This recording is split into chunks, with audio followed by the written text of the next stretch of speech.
the Rush, Utah high school sports every day. Here we go, Larry. I hit dingers.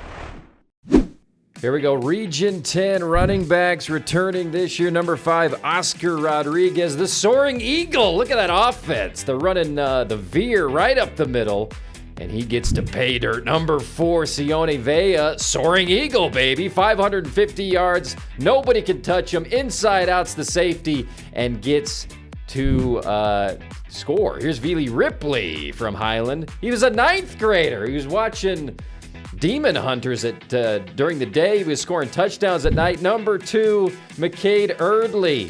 Sparty, outrunning the huddle camera. Nobody's going to catch him. He scored there. And number 1 is Jonah Maile, 1,197 yards. He's a ball player. Touchdown. Brought to you by Appliance Wholesalers Plus. Trust the boys that sell GE and Samsung at AWP. They've been supporting Region 9 athletes for over 25 years at AWP. Sponsored by Grass Creek Construction, bringing visions to life for over 20 years. Fantastic week 1 matchup, Larry. Mountain Ridge with Jackson Hunt versus Skyridge and Jagger Fountain. I don't know a lot about Jagger. I know he's a D1 prospect. He's going into his junior year. He was super efficient and good in the chances he got playing varsity last year for Skyridge. Jackson Hunt, on the other hand, we know what he can do. Last year, 2nd in the state in total yards passing, 35 touchdowns, played some of his best games against the stiffest competition like Davis, where he threw for 3 touchdowns and dueled one of the top quarterbacks in the state last year. So if I'm Mountain Ridge this season, Thursday Night Lights, opener, Skyridge has one of the best rosters in the state. What you're leaning on is this is probably going to be a game in the 40s. We want to win it in the 40s. And we've got the senior quarterback in the last 2 minutes to make the big plays. Titan DeYoung, one of the best receivers in the state. Watch out for McCray Renteria. If you look at what he is doing in these 7-on-7s, he's one of the favorite targets of Jackson Hunt. He's going to be a game breaker, I think, this year for Mountain Ridge. And then obviously for Skyridge, Omarion Sanders is back. You've got Eli Mortensen, who transferred over, and a quarterback who's got a super bright future and D1 capability. So awesome matchup. Cannot wait for Thursday to kick off the season. Our Appliance Wholesalers Plus Spotlight player today, playmaker, is Gavin Demille from the Cedar Reds. Defending champs. He goes both ways. Had 46 tackles for him last year on defense. Also made plays for him on offense. Here's Gavin talking about one of his favorite highlights from last year and what he thinks about the Reds' upcoming season. And this play right here, this is the semifinal game versus Juab. And it's about the end of the 3rd, 4th quarter. I just have a little arrow route right here, a 2-yard out, and I see that there could be like some blitzers coming, so I expect the ball, and anyway, I catch it, make a guy miss, and then kind of tire up the sideline for a big gain to set up a touchdown. I'm super excited to play this year, especially because I'm going to be a senior this year. We lost a lot of seniors, but we got a lot of guys stepping up and making plays, and we have a lot of trust in our coaching staff. This year, our culture is for sure going to be better. Coming off a long season in the state championship, we learned a lot about what it takes to win. So I think we're going to be more comfortable understanding what we need to do to win. And we're going to trust our process of how we prepare to be the best we can be. There's a lot of good week 1 matchups. We talked about Davis and Corner Canyon yesterday. Just talked about Mountain Ridge and Skyridge on Thursday. Other matchups we can look at, for me, Lone Peak at Crimson Cliffs. Week 1, Lone Peak, Prime, 6A, one of the best teams in the state every year. Crimson Cliffs, one of the best teams in 4A every year. I love that Coach Wayne puts these games on the schedule, playing the best programs, the biggest guys. Cruz Christensen at quarterback for Lone Peak. Tano Andresen, underrated 4A quarterback who should be getting FBS looks. I think that's a great game. Others love the rivalry games in week 1, like Weber and Fremont, who are no longer the same classification, but they'll play every year. And week 1, some people will argue, Larry, rivalry should be later in the season. You hear this in college a lot. That's harder to do in high school. So you may as well just kick it off with a fight, and then afterwards, the winner gets to go to Kurtz with the other teams, friends or whatever, get a milkshake. So that's a great matchup. We talked with Coach Mo and Coach Nate. Fremont's gotten the best of Weber recently in that one. Fremont, undefeated in their region last year. American Fork Pleasant Grove's kind of in that same mold where it's a rivalry week one. That'll be good. Derek Brinton, one of the best linebackers in 5A this year. American Fork, vying to compete in Region 3 for a championship. How about Ridgeline at Morgan, Larry?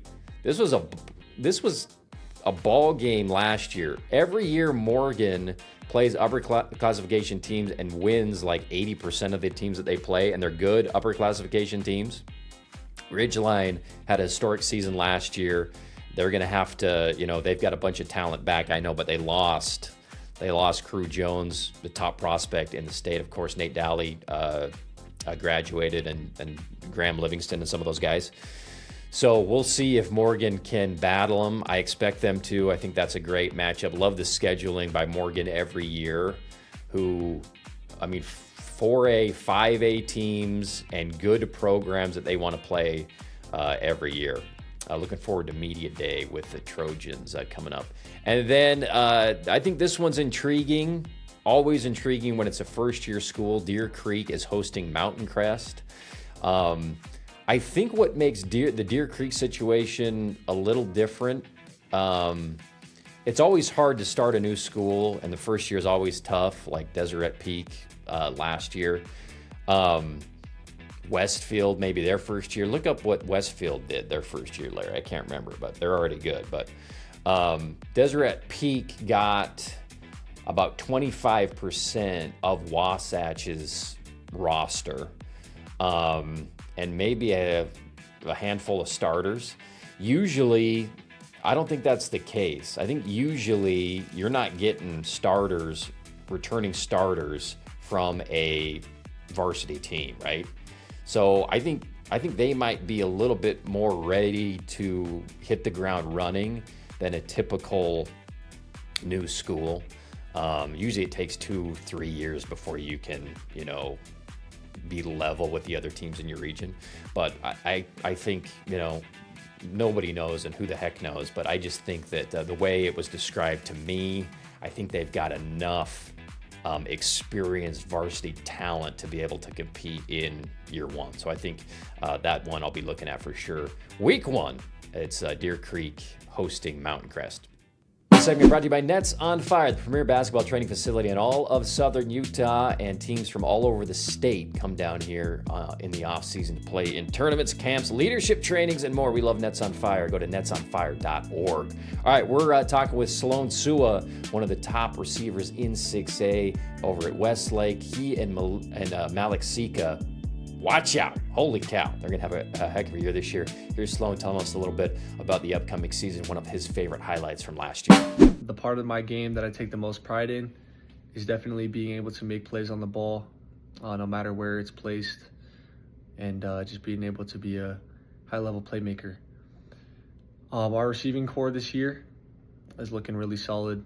We have some taller outside receivers in me and Malik Sika, as well as a good tight end, Spencer Dickerson. And then we have some really quick guys on the inside who can also make plays really well. So I'm excited for this season, and I'm just loving our receiver core. Who dis? Bucks Ace Trivia. This is one of our favorite new segments we do. Bucks is the local place in southern Utah. Santa Clara, St. George, Hurricane. They treat you great. They show you exactly where you go. They give you a freshly popped bag of popcorn, and they love local sports. Who dis? 2004, this running back has the state record for rushing yards per game in a single season, 236 yards per game, Larry. Who dis?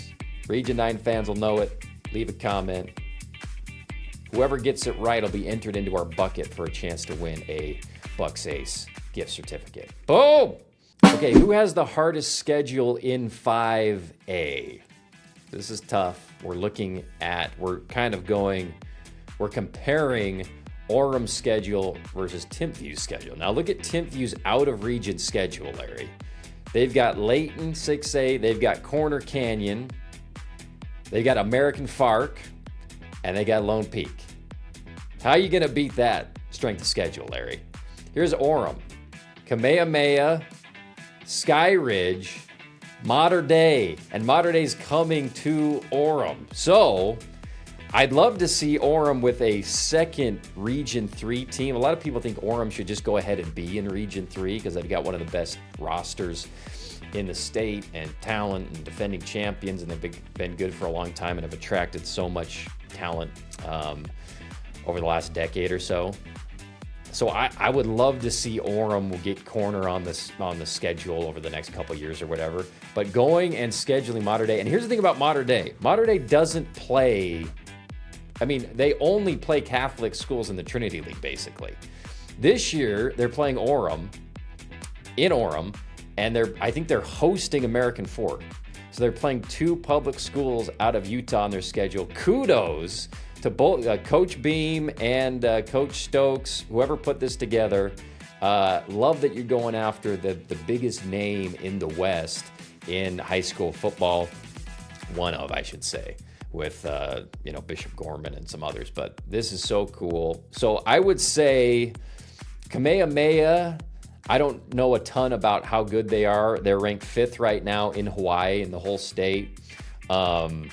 Mater Dei is always top 10 in the country, and then Skyridge is a top team in 6A. So I think you've got to kind of lean because of the Mater Dei difference. You got to lean Orem, but I would also love to see them get a shot at some of these other 6A Region 3 powerhouses in the future. Heck, let's put it together, Larry.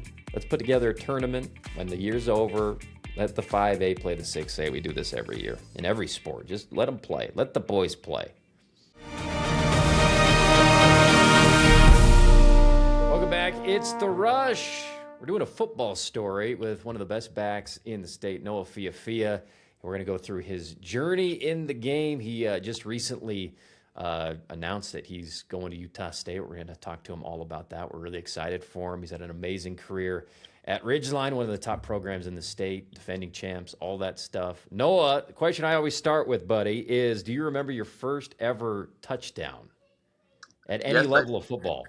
Yes, I do. I think my first ever touchdown was probably, I want to say, in 5th grade. I was on, obviously I was in Little League. We were playing box elder on their grass field, and I think I just got a chance to run the ball, and I was just so excited. We were really, really right next to the end zone, and it was an inside run. I just got the ball and just put my head down and plowed right in, and I was so happy once I saw my teammates cheering right next to me. It was awesome. It was great. Right off the bat at that level, were you like the running back, or what was that like, the competition to get on the field at that young age? Honestly, I did not play a lot of running back when I was a kid. I did not play running back at all really until high school, honestly. I was more of a D-end, defensive type player, and then I played some tight end my 8th grade year. But yeah, I never really ran the ball, mostly just for fun. But dang. So then you just got really fast, and it was a natural kind of conversion to running the ball? Yeah, exactly. Okay, cool. What's the hardest you've been hit in a game? I'm gonna go back to my freshman year. I was in go as like so I got into varsity games late in the game sometimes my freshman year, and we were playing against Payson, and just a playoff game. We were already winning, and I remember I'm getting the ball, and as soon as I get the ball, I don't know who it was, but I think it was some D lineman, some defensive end was right there meeting me as soon as I got the ball, and I just got smacked. I got the ball instantly back on the ground, and I was just just laying up, looking at the sky. I was like, wow, that hurt. I was like, dang. How big were you as a 9th grader? I was probably like 6 foot. like 100, 180 pounds, maybe 190 pounds. But yeah, that guy, he was big. I remember, and it hurt. Like the rest of the night, I was just like, I remember hurting going to bed. I was like, wow, that sucked. That's a great story. What would you say is the biggest challenge you've had to overcome in your career? The biggest challenges I think I've had to overcome is definitely like injuries. Um, they're always just a huge setback every time. Like I had a back injury my sophomore year, which took me out almost my whole entire sophomore year. And then I had a small little groin injury my junior year, but I just played through it and everything. And that also sucked. But I would say injuries have always been like hardest setback because it's just always just a grind to always like just trying to stay 100%. But yeah, this year we're feeling 100% though. Sponsored by Grass Creek Construction, bringing visions to life for over 20 years. Brought to you by Appliance Wholesalers Plus. Trust the boys that sell GE and Samsung at AWP. They've been supporting Region 9 athletes for over 25 years at AWP. Oh, and it's great. What a team. I mean, what a program. But last year's team, and I guess the year before too, was awesome. But last year's was just like a record-setting Hmm. offense and all that stuff. What do you think accounts for the success of the program at Ridgeline? I know Coach Cox is awesome and has an amazing reputation and all that stuff. What are some things that you point to for the year in, year out elite um, level of play up there? I would say the leadership. I feel like every year we've had great leadership with older players. They've always been great guiding us and setting a great example on like the standard that our football team should be. Um, at practices, like, we were always locked in. Those guys were always keeping everyone in check. Um, but like they also loved to have fun with us, so it was like we like wanted to follow them. So I would say leadership is definitely the biggest thing that this program has always had, and I hope that it continues to have. Can you think of I didn't prep you for this one, but can you think of a good story that would demonstrate the type of coach that your head coach is, Coach Cox, like a key moment at a game or a practice or something like that that demonstrates what type of guy he is? I would say Coach Cox is he's awesome. I would say he really expects us to be like a family, and he expects things for us to do right. I would say as soon as we start to get a little lazy or like he notices that like the energy's low, he's like quickly there to like pick us up and let us know like, hey guys, like let's go. Especially like in practices, like even today, like offense's energy was a little low, and he was like, "Hey, like guys, we got to pick it up. Like defense is like whooping us right now." And so, yeah, that's what I would say. He's always there for like not even the only offense, but the defense also. Like he loves energy and he expects us like to have it. So he's always there to pick like one or the other side up. So yeah. Awesome. I was going to ask, is there a player in your region this year that who's a player that you admire in Region 11 that you'll be competing against this year? Anybody come to mind? Um, player. Um, someone I actually can't wait to play that I didn't get to play against last year. I think was what is it? Bronco? Was it Baker? At Sainsbury. The linebacker. I didn't get Yes. hurt last year um, when we played them, and so I kind of want to see. I want to see how I want to test them out. Not like trying to be cocky or anything. I just like I want to like I want to see. I want to see it. I want to see what it's like going Yeah. against the Best on four-star best, linebacker. right? And yeah, Yeah. exactly. So That'll be awesome. Sainsbury's going to be a great team. So I can't wait to play them. Yeah, they are going to be good. I was just talking with them the other day. What was your favorite individual performance last year? I would say my favorite individual performance was against Skyview. Um, I think I had 201 yards that game, 2 touchdowns.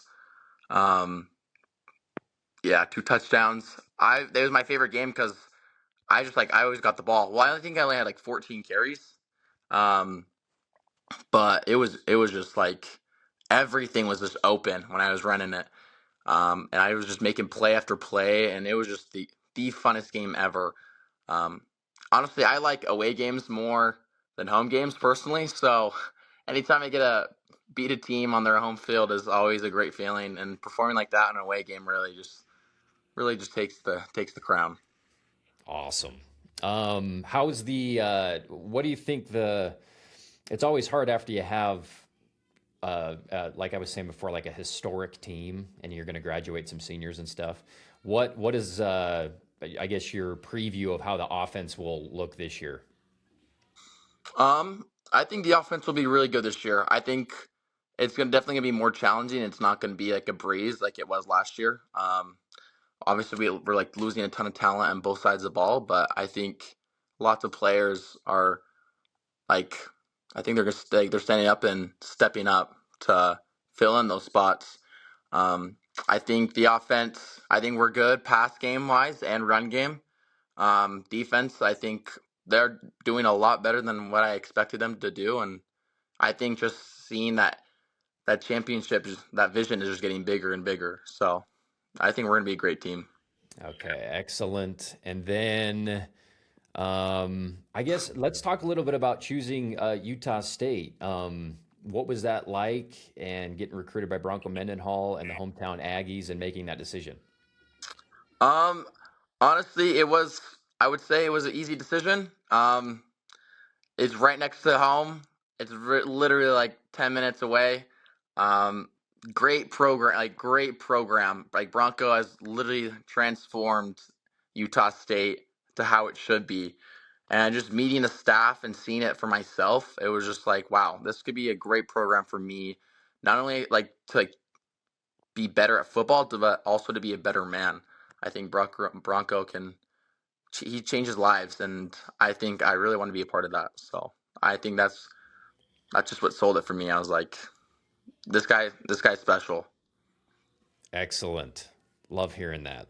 Love Bronco. And then who's somebody in your life, Noah, that has kind of been there helping you along? I'm sure there's several, but give us one or two that have helped you along your football journey and help you get to the point you're at today.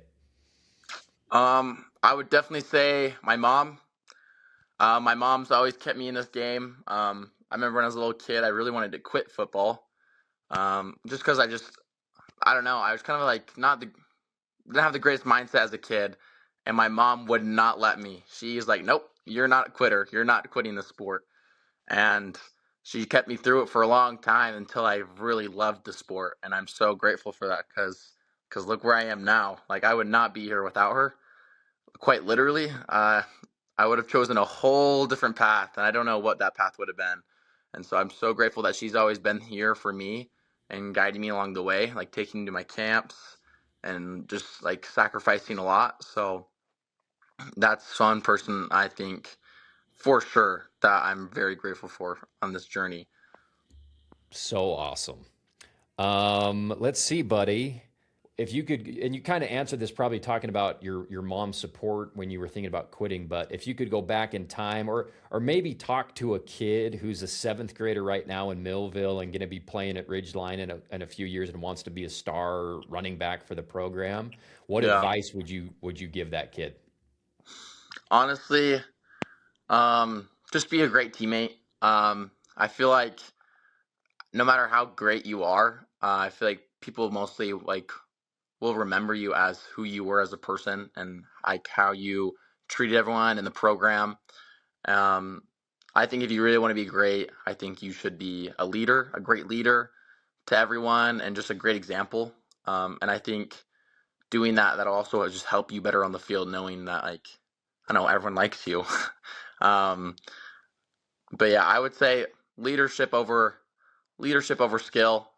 Um, that's what I've been trying to do a lot more this year. That's personally my goal is to be a leader and an example for not only my fellow like seniors, but like everyone below me, juniors, sophomores, freshmen. Um, just being someone they can look up to. But yeah, that's what I would say.